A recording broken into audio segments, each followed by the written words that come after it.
ജീവിതം ദൈവം നമുക്ക് ദാനമായി നൽകിയതാണ്. ദാനമായി തന്നെയാണ് നമ്മൾ ദൈവത്തിന് അർപ്പിക്കേണ്ടത്. ദൈവത്തിന് സാക്ഷ്യം വഹിക്കാൻ നമ്മൾ ഒരിക്കലും മടി കാണിക്കരുത്. Praise the Lord. ഈശോ മിശിഹായ്ക്ക് സ്തുതിയായിരിക്കട്ടെ. പരിശുദ്ധാത്മാവിന് വന്ദനം. Ave Maria Emmanuel. ഞാൻ ഈ വോയിസ് മെസ്സേജ് ഇടുന്നത് യേശു ക്രിസ്തുവിനോട് ഐക്യപ്പെട്ട് ജീവിതം നയിക്കുന്ന എല്ലാ മക്കൾക്കും വേണ്ടിയിട്ടാണ്. എൻ്റെ ഒരു അനുഭവം പറയാനാണ് ഞാൻ ഈ വോയിസ് ഇടുന്നത്. നമുക്കെല്ലാം അറിയാമല്ലോ, ഈ കഴിഞ്ഞ കുറച്ച് നാളായിട്ട് ഉഷ്ണതരംഗം ഒക്കെയായിട്ട് പാമ്പുകളുടെ ഭയങ്കര ഒരു ഇത് നമുക്ക് അനുഭവപ്പെട്ടു. ഒത്തിരി പേര് ഇതായി. നമ്മുടെ വീടുകളിലുമൊക്കെ ഈ പാമ്പുകളൊക്കെ വരുന്നുണ്ട്. ഞാൻ എൻ്റെ ഒരു അനുഭവം പറയുകയാണെങ്കിലും എനിക്ക് ഈ യേശുക്രിസ്തുവിൽ ഒത്തിരി വിശ്വാസമാണ്. ഞാൻ ഒത്തിരി ദൈവത്തോട് പ്രാർത്ഥിക്കുന്നു. പിന്നെ ഒരുപാട് പരിചയക്കാർ നമുക്ക് ഓരോ പ്രാർത്ഥനകളൊക്കെ നമുക്ക് നൽകാറുണ്ട്. നമ്മളും തിരിച്ച് അങ്ങനെയൊക്കെ ചെയ്യാറുണ്ട്. അപ്പോൾ എനിക്ക് നമ്മുടെ ഈ ഗ്രൂപ്പിലെ ഒരു ടീച്ചറാണ്, സിസിലി ടീച്ചറാണ് എനിക്ക് ഈ അത്ഭുതങ്ങളുടെ ജപമാല എന്നെ പരിചയപ്പെടുത്തിയത്. എനിക്ക് ഈ അത്ഭുതങ്ങളുടെ ജപമാല പ്രാർത്ഥിച്ച് ഒത്തിരി അനുഗ്രഹങ്ങളും ദൈവം തന്നിട്ടുണ്ട്. അപ്പോൾ ഞാനത് കണ്ടിന്യൂ ചെയ്യാറുമുണ്ട്. സമയം കിട്ടുമ്പോഴൊക്കെ അത്ഭുതങ്ങളുടെ ജപമാല പങ്കുകൊള്ളുകയും ചെയ്യാറുണ്ട്. അപ്പോൾ ഈ കഴിഞ്ഞ ദിവസം ഞാനിതുപോലെ അത്ഭുതങ്ങളുടെ ജപമാല കാണുമ്പോൾ നമുക്ക് സമയം ചിലപ്പം കിട്ടാതെ വരും. എന്നാലും നമ്മൾ തുടങ്ങിയാലും നമ്മൾ പകുതി എപ്പോഴെങ്കിലും ആ ഒരു സമയം കിട്ടുന്നതനുസരിച്ച് അത്ഭുതങ്ങളുടെ ജപമാല കാണും. അപ്പോൾ ഇങ്ങനെ അത്ഭുതങ്ങളുടെ ജപമാല കൂടി അതൊരു ചെങ്ങാണ്ട് നോവേന, അതുപോലെ തന്നെ ലാസ്റ്റ് ആ സ്തുതിപ്പ്, ഈ ദീർഘായിരുന്ന ഈശോയെ കണ്ടുകൊണ്ടുള്ളൊരു സ്തുതിപ്പൊക്കെ ഉണ്ട്.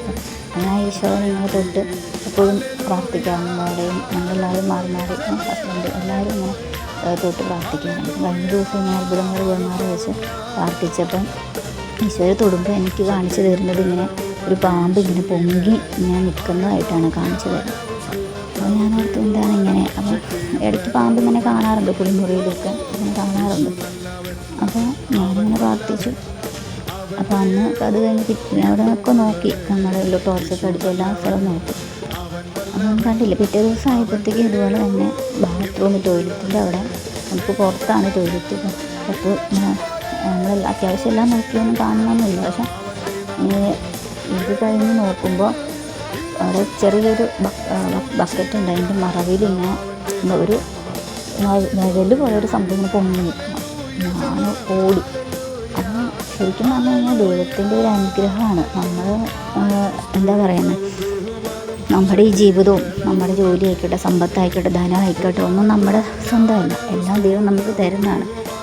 ദൈവം അറിയാതെ ഒന്നും വരികയില്ല. അപ്പം നമ്മൾ ദൈവത്തിൽ കൂടുതൽ തീക്ഷ്ണത വെച്ച് പ്രാർത്ഥിക്കുമ്പോൾ നമ്മുടെ പ്രാർത്ഥനകൾ യാചനകളും ദൈവസന്നിധിയിൽ എത്താതെ പോകുന്നില്ല. അല്ലെങ്കിൽ ദൈവം അറിയാതെ പോകുന്നില്ല. ദൈവത്തിലുള്ള ആശ്രയത്വമാണ് നമ്മളെ ഓരോ നിമിഷവും മുമ്പോട്ട് നയിക്കുന്നത്. അപ്പം നമ്മൾ ശക്തമായി പ്രാർത്ഥിക്കുക. ദൈവം നമ്മോട് കൂടെ ഉണ്ട്. ഒരിക്കലും ദൈവം അറിയാതെ ഒന്നും സംഭവിക്കുകയില്ല. ഈ ഒരു വിശ്വാസം, ദൈവത്തിലുള്ള ആഴമായൊരു വിശ്വാസം രൂപപ്പെടാനായിട്ടും ഇപ്പം തന്നെ നമ്മുടെ ഉള്ള തീക്ഷ്ണത വർദ്ധിപ്പിക്കാനായിട്ടും ഈ ഒരു അനുഭവം എനിക്ക് സഹായകമായി. ഞാൻ ദൈവത്തോട് അതിൻ്റെ കൂടി നന്ദി പറയുകയാണ്. എൻ്റെ കാലിൻ്റെ ചുവട്ടിൽ നിന്നാണ് ഈ പാമ്പ് ഇങ്ങനെ തല പൊത്തി ഉയർത്തിയത്. നമ്മൾ പ്രതീക്ഷിക്കാത്ത, അല്ല ഇത് നമുക്ക് ദൈവം കാണിച്ചു തന്നു. ദൈവത്തിൽ ഇങ്ങനെ പാമ്പ് ഇങ്ങനെ ദൈവം കാണിച്ചു തന്നു. അതുപോലെ അപ്പോൾ ആ ഒരു ജാഗ്രത ഉണ്ടാവണം എന്നുള്ളൊരു ഇതാണ് ഈശോ കാണിച്ചു തന്നത്. അപ്പം അതനുസരിച്ച് ഞാൻ നോക്കി. പക്ഷേ എന്നിട്ടും കണ്ടില്ല. എന്നിട്ട് പോലും ഒരു ചെറിയൊരു ഇരുട്ടുണ്ടായിരുന്നു. ബക്കറ്റിൻ്റെ മറവിലൊരു ഇരുട്ടിൽ ഈ ഒരു സംഭവം ഇങ്ങനെ എൻ്റെ കാലിൻ്റെ തൊട്ടടുത്ത്, കാൽപ്പാദത്തിൻ്റെ അടുത്ത് തന്നെ വന്നിങ്ങനെ പൊങ്ങി നിൽക്കും. ഞാൻ എൻ്റെ ഈശോയെ മിശിഹായെ വിളിച്ച് ഞാൻ ഓടി. അപ്പോൾ എൻ്റെ ഈശോ എനിക്ക് നൽകിയ ആ സംരക്ഷണത്തെ ഓർത്ത് ഞാൻ ആനന്ദത്തോട് നന്ദി പറയുകയാണ്. കാരണം ജീവിതം ദൈവം നമുക്ക് ദാനമായി നൽകിയതാണ്. ദാനമായി തന്നെയാണ് നമ്മൾ ദൈവത്തിന് അർപ്പിക്കേണ്ടത്. ദൈവത്തിന് സാക്ഷ്യം വഹിക്കാൻ നമ്മൾ ഒരിക്കലും മടി കാണിക്കരുത്. അപ്പം ഒത്തിരി നന്ദിയോടെ ദൈവത്തിന് ആനന്ദത്തോടെ നന്ദി പറയുന്നത്. യേശുവിനാണ് വിശ്വാസം, യേശുവിനെ ആരാധന.